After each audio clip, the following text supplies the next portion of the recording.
بخاری شریف کی روایت میں ہے جو سب سے آخری درجے کا جنتی ہوگا، سب سے آخری درجے کا، یعنی جو سب سے آخری جنتی ہوگا، جسے اللہ تعالیٰ جہنم سے نکال کر کے جنت میں داخل کرنے ہیں، جب وہ جہنم میں موجود ہوگا اللہ رب العزت سے خوب نجات، خوب اللہ رب العزت سے فریاد کرے گا تو اللہ تعالیٰ اسے جہنم کی تہ سے نکال کر کے جہنم کی موڈیر پر بٹھا دے اور اس کا رخ جہنم کی طرف کر دے، جس کی وجہ سے اس کا چہرہ، اس کا جسم جھلس رہا ہو، وہ اللہ سے عرض کرے گا یا رب العالمین میرا رخ جہنم کی طرف سے ہٹا دیجیے، اس کی ہوائیں جو مسا رہی ہیں اس کے شعلے جلا رہے ہیں، آپ میرا رخ جہنم سے ہٹا دیجیے۔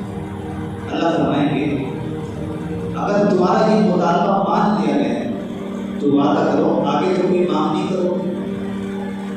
وہ اللہ سے قسم بھی کھائے گا، وعدہ بھی کرے گا کہ آئندہ کوئی مطالبہ نہیں ہوگا، بس یہ جہنم کی جو ہوائیں آ رہی ہیں اور یہ جو شعلے میرے جسم کو جھلسا رہے ہیں بس رخ موڑ دے، لہٰذا اس کا رخ ہٹا کر کے جہنم سے ہٹا کر کے جنت کی طرف کر دیا جائے۔ اب جب جنت کی طرف اس کا رخ کر دیا جائے، جنت کی نعمتیں نظر آئیں گی، جنت کے مناظر دیکھے گا، جنت کی نعمتیں دیکھے گا، اللہ رب العزت کی انعامات کی طرف اس کی نظر پڑے گی، کچھ دیر تو خاموش بیٹھے گا۔ بخاری شریف کی روایت ہے کچھ دیر تو خاموش بیٹھے گا، کچھ دیر کے بعد پھر بول پڑے گا، کہے گا یا رب العالمین جنت کے دروازے کے قریب ہی کر دیجیے، جنت کے دروازے کے قریب ہی کر دیجیے۔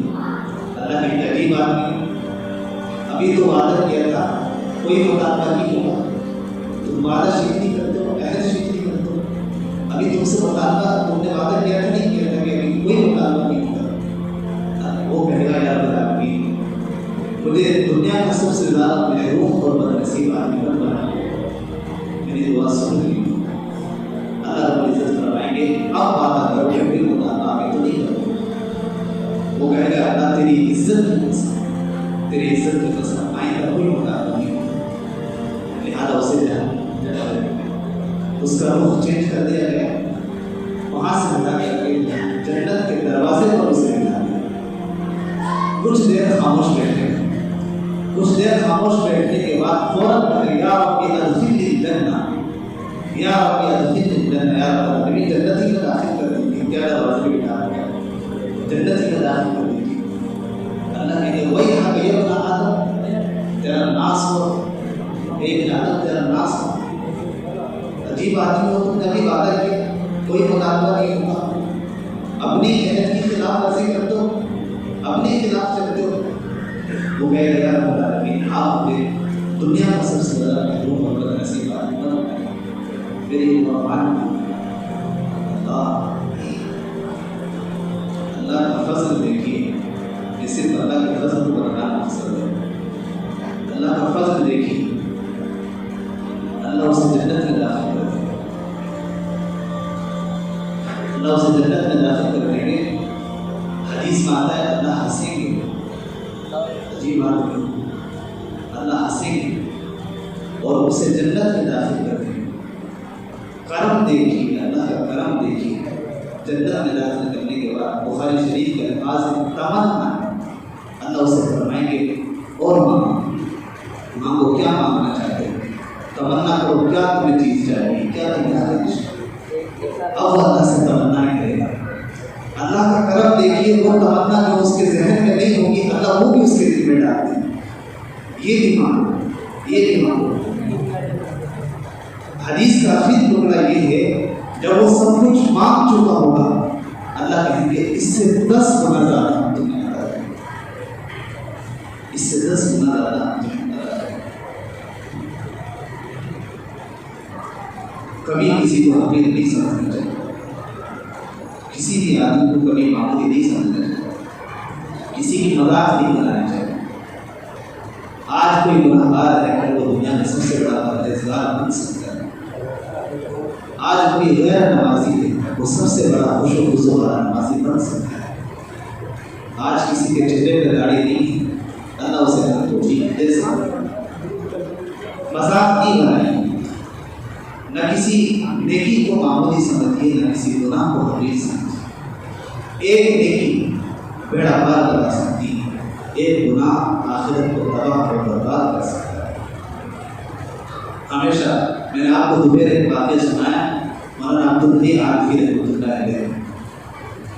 مولانا عبدالغنی اس سے بڑا کون علم حدیث کی خدمت کرنے والا ہے۔ عرب بھی آپ کی خدمات کے معترف ہیں، عرب علماء وہ کسی کی بات سنتے نہیں زیادہ تر، لیکن مولانا عبدالغنی ان کی خدمات کے عرب بھی معترف ہیں۔ شیخ عبدالفتاح ابو بکر رحمۃ اللہ علیہ نے باقاعدہ مولانا عبدالغنی کا تعارف اتنا کرایا کہ ہندوستان کو علماء نے اتنا ان کا تعارف نہیں کرایا۔ ساری زندگی علم حدیث کی خدمت میں گزری اور ایسی خدمت کی ہے کہ آج تک ان کا کوئی بدل نہیں ہے، کوئی بدل نہیں۔ ایک مرتبہ وہ لکھ رہے تھے، قلم کو دوات میں ڈبویا کچھ لکھنے کے لیے، ایک مکھی آئی پیاسی سی اور اس دوات کو پوچھنے کے لیے اس کی نوک پر بیٹھے۔ انہوں نے وہیں اپنے قلم کو روک لیا، یہ سوچ کر کے یہ اللہ کی پیاس سے مخلوق ہے، بس رک جائے، اس کی پیاس کی مٹ جائے، ہمارا کام تو ہو جائے۔ حالانکہ اگر نہ رکتے تو بھی نیکی عمل ہوتا، حدیث لکھ رہے تھے، لیکن اتنی دیر رک گئے۔ مولانا عبدالغنی عارفی رحمۃ اللہ علیہ کا جب انتقال ہوا تو کسی نے ان کو خواب میں دیکھا، پوچھا حضرت کیا معاملہ تھا، اللہ رب العزت نے کیا معاملہ کیا؟ تو حضرت نے ان کے بارے میں لکھا ہے کہ حضرت نے کہا کہ بھائی سارے ہم تو سوچ رہے تھے کہ حدیث پر اجر ملے گا، ہم تو سوچ رہے تھے قرآن کی خدمت پر اللہ نوازیں گے، ہم تو سوچ رہے تھے دین کی تعلیم کو عام کرنے پر اللہ رب العزت نوازیں گے، یا تو معاملے بھی تو عجیب رہا۔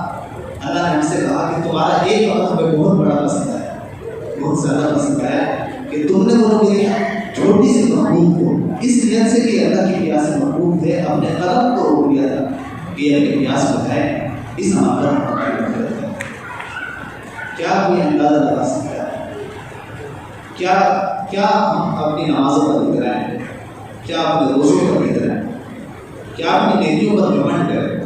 ہماری نمازی بھی ایسی ہیں کہ وہ نماز کی حقیقت میں نماز نہیں ہے۔ ہماری نمازوں میں مقبولیت کا ریشو دیکھا جائے، مشکل سے 5% بھی ہماری نماز مقبولیت کی سطح پر نہیں پہنچ رہی۔ اللہ بس اپنے فضل سے قبول کر لے تو الگ بات ہے، ورنہ